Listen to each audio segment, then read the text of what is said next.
Ram Ram everyone, सभी प्रिय दर्शकों को ideology of astrology Guru channel में हार्दिक स्वागत है। प्रिय मित्रों, प्रिय साथियों, आइए जानते हैं आपकी भाग्य, आपकी भविष्य। मैं हूं आचार्य अनंत रामदास। विचार करेंगे, एक नए विचारों के साथ उपस्थित हूं। कहीं आप दीर्घकालीन रोग से परेशान तो नहीं है? दीर्घकालीन रोग 12/8/1985 इनका जन्म है और एक व्यक्ति है जो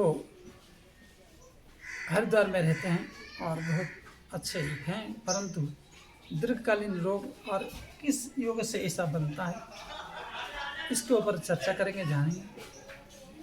तो आगे बढ़ने से पहले आप सबको निवेदन है, क्या आप भी दीर्घकालीन रोग से या किसी मानसिक टेंशन से, मानसिक परेशानी से आदि अनेक समस्या जो दीर्घकालीन परेशानियों को जन्म लिया है और वो किस योग से क्यों हुआ है, इसके ऊपर जानना चाहते हैं, तो हमारे चैनल को जल्दी से जल्दी लाइक, सब्सक्राइब, शेयर, कमेंट और सेव कर लीजिए और पूरा वीडियो को देखिए, सुनिए, समझिए।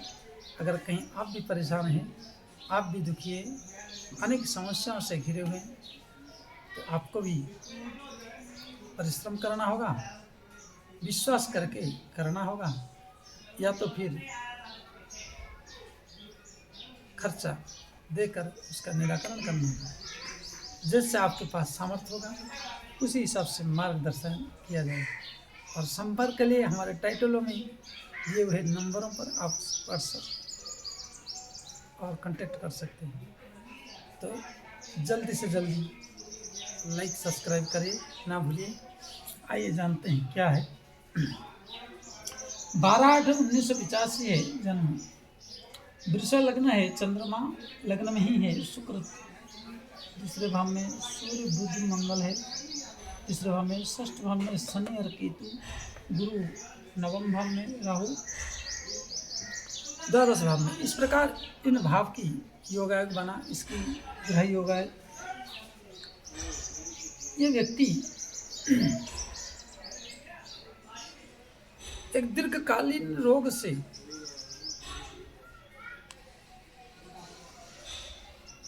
बना रहा है। दीर्घकालीन रोग क्यों बनता है? कुंडली किसी को रोगी नहीं करता है, कुंडली किसी को निरोगी नहीं करता है। पूर्वर्जित कर्मेण रोग रूपेण जाए। पूर्व जन्म की हमारी कर्म किया हुआ और उस कर्म का परिणाम स्वरूप हमको दंड के रूप में मिलता है। रही बात कि हम कितना कर्म अच्छा और कितना कर्म बुरा किए हैं, वो हमें समय बताएगा। समय के अनुसार उसका हमें परिणाम मिलता है। समय हमारी निर्णायक देवता है और ग्रहरपी जनार्दन, ग्रह नारायण जो है वो नारायण के ही पार्षद है और श्री नारायण की ही इच्छा से ये सब दंड भी देते हैं और धन भी देते हैं, पीड़ा भी हरते हैं और पीड़ा भी देते हैं। लेकिन किसी को पीड़ा नहीं चाहिए, परंतु मिलता है। जैसे किसी व्यक्ति वृद्ध होने पर भी अगर उसकी राजयोग एक्टिव हो जाए तो उसको जबरदस्त वृद्ध काल में भी कहीं ना कहीं जब वो एकदम बिस्तर में लेटा हो फिर भी उसको धन मिलता है, कोई ना कोई योग बन के। उसी प्रकार आप नौजवान होने पर भी, बलवान होने पर भी आपको दंड मिलेगा। आप कुछ नहीं कर सकते, क्योंकि ग्रह करे नर क्या करे, ग्रह बड़े बलवान, नर तो यहाँ पशु परिंदा समान। हे मित्रों, हे साथियों, कर्म को डरिए और अन्याय हरामी का खाना छोड़ दीजिए। शॉर्टकट के रास्ते में जाकर बड़े आदमी ना बने। आइए टॉपिक के ऊपर विचार करें। चंद्रमा का लग्न में होने से इनकी सबसे बड़ी बात है कि इनके जीवन में इनकी पार्टनरशिप के ऊपर चिंतन। दूसरी बात, ये हो गया व्यक्तित्व, और ये हो गया एक तरफ से मानिए कि अपने जीवन के स्वास्थ्य। इनके साथ कोई भी घटना घटे इस व्यक्ति के साथ, तो वह व्यक्ति प्रथम पहली बात है कि वो अति चिंतित कर देगा। चंद्रमा मन का कारण है, चंद्रमा मनुष्य का है। ये हो गया मुख्य कारण कि एक विषय को बार बार रिप्रेजेंट करना चंद्रमा का कार्य, लग्न में बैठने। अगर ये कहीं कृष्ण पक्ष का हुआ, कृष्ण पक्ष की सप्तमी के बाद अष्टमी के बाद की चंद्रमा हुआ, तो शुक्ल पक्ष की अष्टमी तक की, तो बहुत ही चिंतित और डिप्रेशन में ला देता है।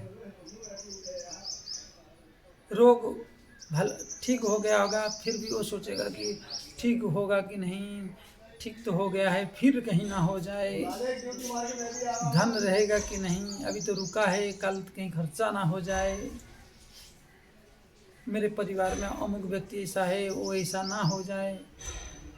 मतलब बार बार रिप्रेजेंट करना, याद कराना, बार बार मानसिक संतुलन को डिप्रेशन में ले जाना, परेशानी मतलब मानसिक पीड़ा, सबसे बड़ी रोग ये है। शुक्ल पक्ष का हो तो उच्च का तो है, परंतु इस लग्न के लिए और इस भाग्य के लिए, क्योंकि मकर राशि शनि का है, दोनों का विरोधी है, लग्न विरोधी। वर्गोत्तमी चंद्र कुंडली लग्न कुंडली है, परंतु भाग्याधिपति और लग्नाधिपति के लिए चंद्रमा दोनों दुश्मन है, चंद्रमा दोनों के लिए दुश्मन है। तो इसलिए इनको इतना चिंतित कराता रहता है।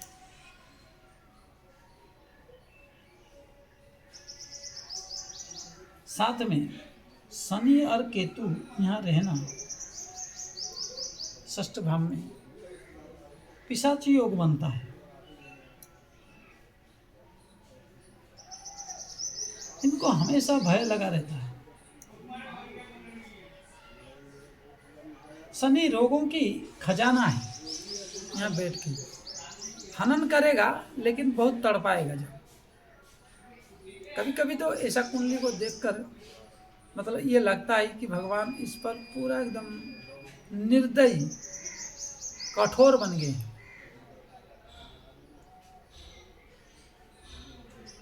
अरे 2-4-10 साल नहीं तो एक कल्प उसको मतलब नरक में ही डाल के कूट देते,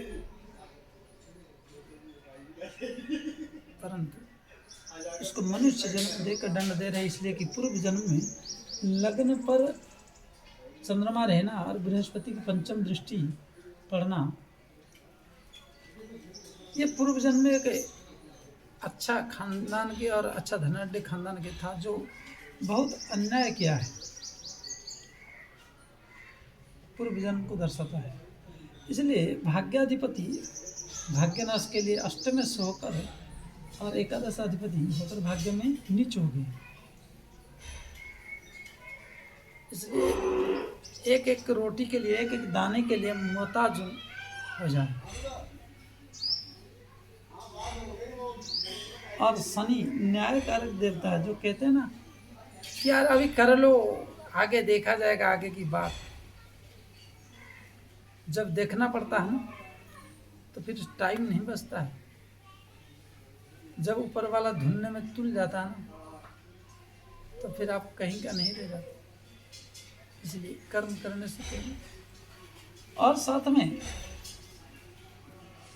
शनि यहाँ बैठ के श्वास की बीमार वृद्धि करेंगे, क्योंकि चंद्रमा कमजोर है और सब इनकी जो दशम दृष्टि है सूर्य और मंगल पर है, विस्फोटक कारक योग है।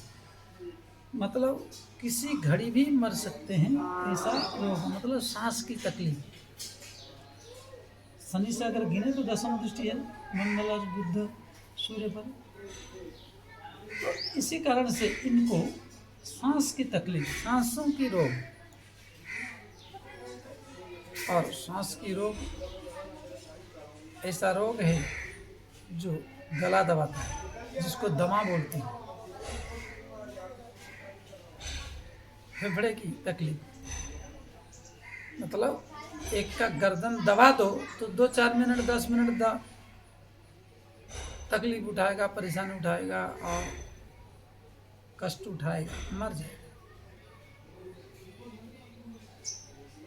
परंतु किसी की गला और सांस की तकलीफ हो और जिंदा रहे, मरे भी नहीं, जिंदा भी रहे, परेशान होता रहे, तो ये कितना परमात्मा की निर्दयता है, ये शनि दर्शाते हैं।